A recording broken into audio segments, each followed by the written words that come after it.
This narrative delves into the ramifications of troubled relationships, highlighting their potential for tragic outcomes.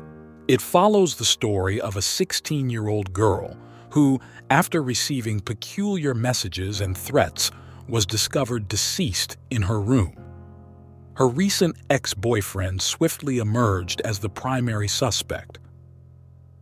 To unravel this intricate case, law enforcement adopted techniques reminiscent of classic detective films, employing wiretapping, hidden cameras, and strategic maneuvers.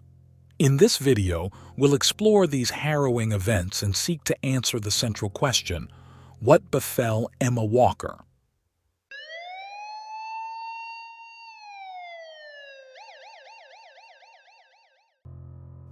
After 16-year-old Emma Walker broke up with her boyfriend Riley Gall, he eventually grew enraged enough to kill her, then posted a message on Twitter to cover his tracks.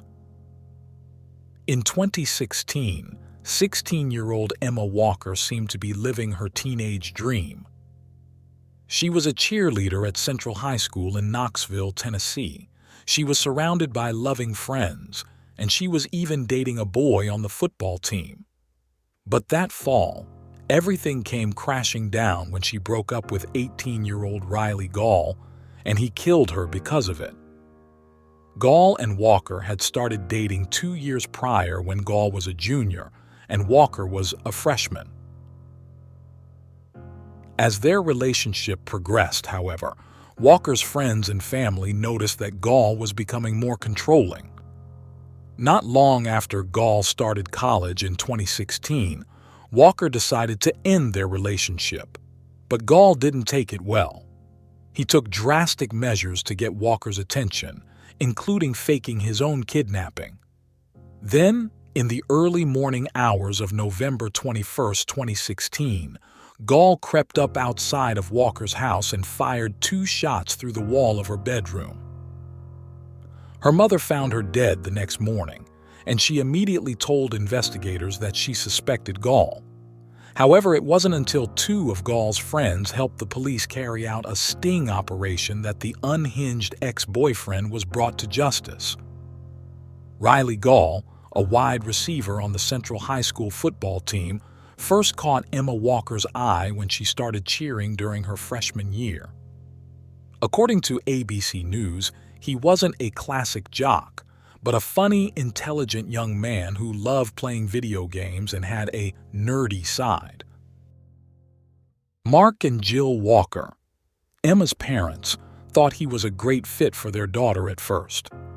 Jill said he was very likable, and Mark recalled that he was a very nice-looking young man, well-mannered. But Walker's friends and family soon began to realize that Gall had a controlling side. Lauren Hutton, one of Walker's classmates, said, "He got more possessive and more clingy toward her and wouldn't let her do certain things." Over the 2 years they dated, Gall and Walker frequently broke up and got back together, often having really dramatic fights.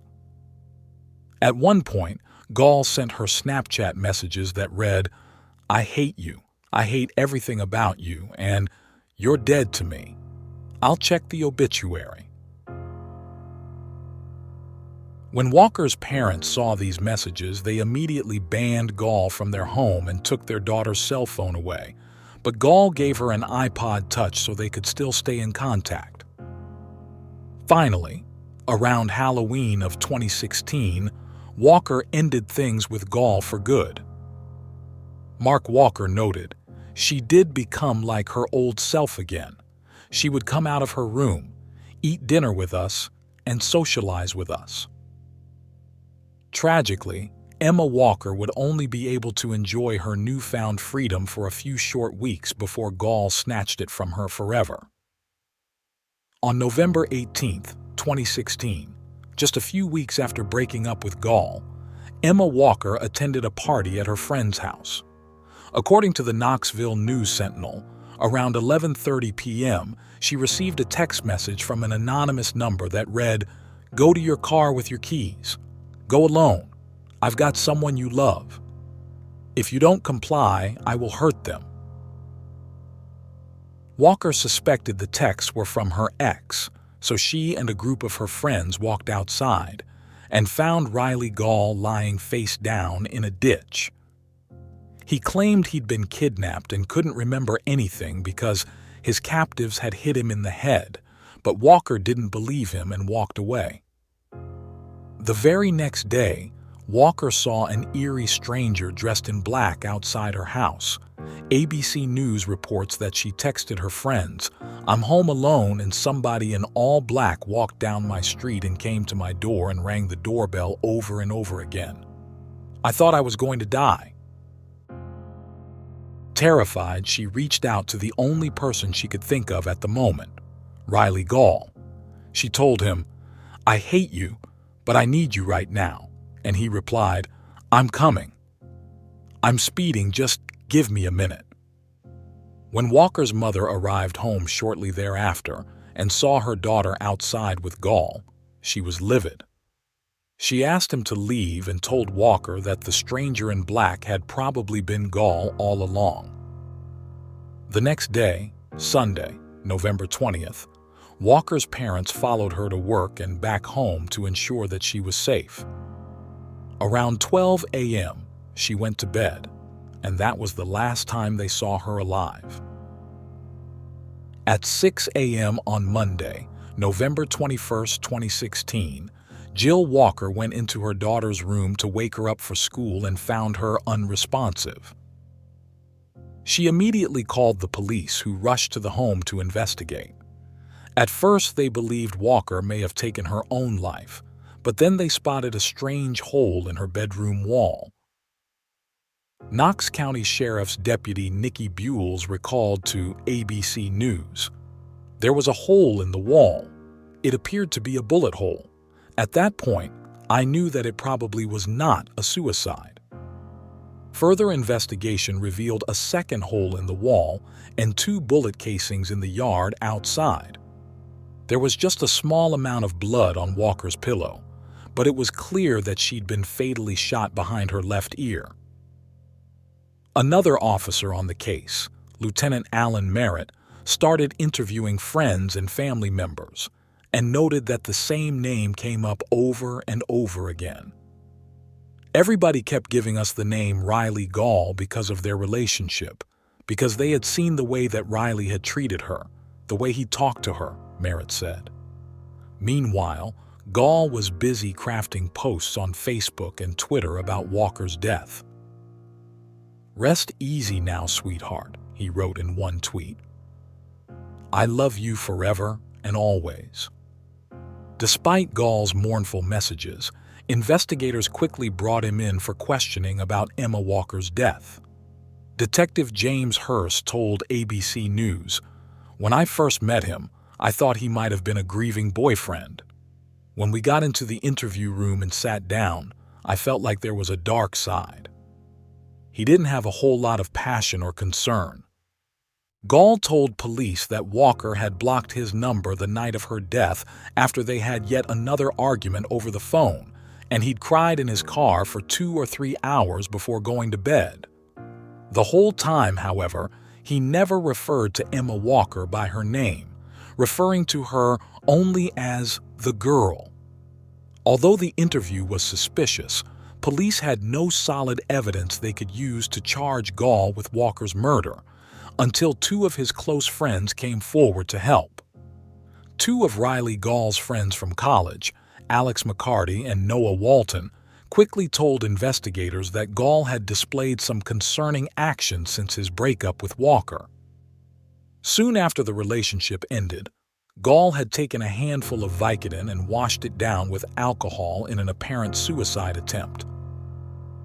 On Saturday, November 19th, the day after Gall's supposed kidnapping, he'd told McCarty that he'd stolen his grandfather's gun in order to protect himself. He then asked Walton how to get fingerprints off of a gun, and he eventually asked both of his friends to help him dispose of the weapon. According to Oxygen, Gall swore to his friends that he hadn't killed Walker, but he wanted to toss the gun into the Tennessee River because he was worried the police would unfairly connect him to the crime if they learned he had it.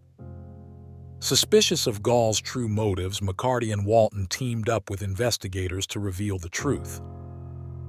They were fitted with cameras and microphones as they accompanied Gall to dump the gun that he'd used to kill Walker.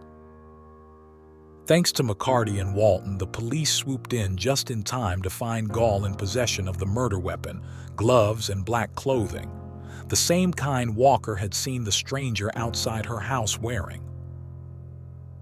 At his trial, Riley Gall was found guilty of first-degree murder, stalking, theft, reckless endangerment, and possession of a firearm during a felony, earning him an automatic life sentence.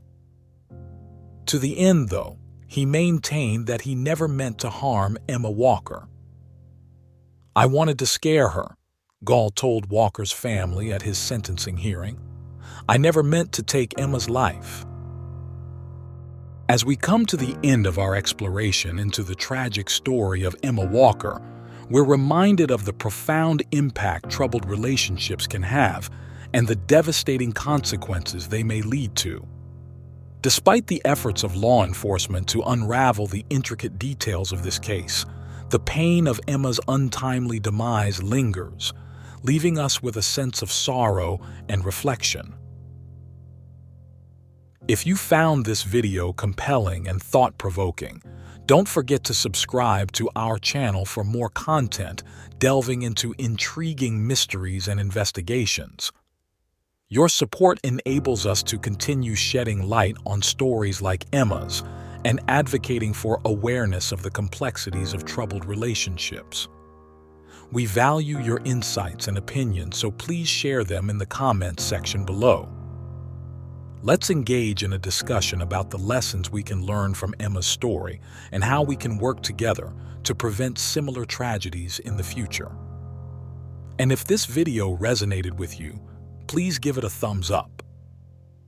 Your likes help us reach a wider audience and raise awareness about cases like Emma's, which deserve attention and scrutiny. Thank you for joining us on this journey, and until next time, may we strive to foster healthier relationships and support those in need of help.